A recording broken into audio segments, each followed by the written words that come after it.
April is National Minority Health Month. African Americans and Hispanics are the focus of efforts to try to cut back rates of obesity and heart disease.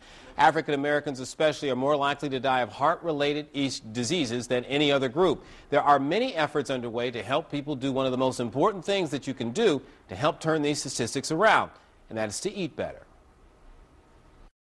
Collard greens, good old collard greens. Now that's eating. Anything made in a big steaming pot by someone named Granny has got to be good, but not necessarily good for you. But if you go to YouTube, you'll find people making plenty of pots full of good old-fashioned soul food, or Southern cooking, or down-home style. Whatever you call it, it can be some of the most fattening, high-salt, high-cholesterol stuff in the universe. It tastes fantastic, but it can still taste good with some changes. Not as big a pot as Granny's, but cup for cup, the greens here are very different. None of the food here has any fat back or Fred Flintstone-sized turkey legs inside. Just greens, onions, peppers, homemade saltless broth, and a few other ingredients. The Land of Kush restaurant on Utah Street hopes to take soul food in a different direction.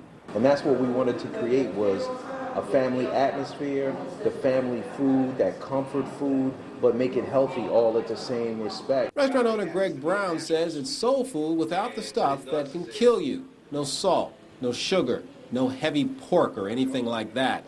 But some say it's soul food without the stuff that can, well, gives it soul. But that soul can come with the cost. Take Granny's greens, for example. I'm cooking 4 bushels of greens, a peck of wild onions, and 20 pounds of fatback. Now, just 1 cup of fatback is more than 1,000 calories, 174% of your daily fat intake, and enough saturated fat for 2 days, let alone the high levels of salt and cholesterol. If Jethro ate this every day, he might not have made it to age 50. Here comes Jethro. The fatback less unsalted greens that Brown cooked per cup have about 60 calories and no fat, no saturated fat, no salt, and no cholesterol. Brown says you can use many other things to help make something that's simple remain simple and still be tasty. We began experimenting with mushroom stocks, vegetable stocks, creating our own flavored stocks. I picked up a term in the South called, and they were telling me that the sauce is the boss. And I've taken that with me. The sauce is the boss. The sauce is the base of what you're going to prepare for people. Those are all neck bones. The movement to cut out the fat and salt in the American diet comes at a time when African Americans are leading the nation in some of the wrong statistics. According to the U.S. Department of Health and Human Services, 1 in 6 black men have hypertension and are 30% more likely to die of heart disease and hypertension than anyone else. Meantime, black adults in general have double the rates of diabetes, with the exception of heredity.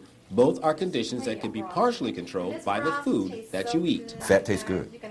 Salt tastes good. But both are detrimental to your health. Both will increase your cholesterol, increase your hypertension, increase almost every facet in your cardiovascular system in a negative way. Registered nurse Clyde Foster at the University of Maryland School of Pharmacy has worked for years helping people learn how to control their hypertension and diabetes. He says a big part of the Maryland Cardiovascular Outreach Program is getting people to change some of their habits, including what and how they eat. Everything has to be in moderation. If I help you eliminate hypertension, I can probably help you eliminate cholesterol and obesity, because if you're going to eliminate your hypertension, that means that you're doing something right by eating right, exercising right. And we've already shown that decreasing weight loss also decreases diabetes. And the need to help people change habits either medically or through changes in diet and lifestyle is a point that has to be made in the African American community, no matter where it comes from. We suffer from a lot of dietary issues and diseases as a result of our diet. So the second piece was I wanted to educate people. But how can you get that transition? The only way to get that transition is to provide them with food that is similar to what they're used to having and make it healthy. Now, for more information about Minority Health Month and what you can do to make improvements in your family's diet, go to our website at abc2news.com. It'll be up right after the show.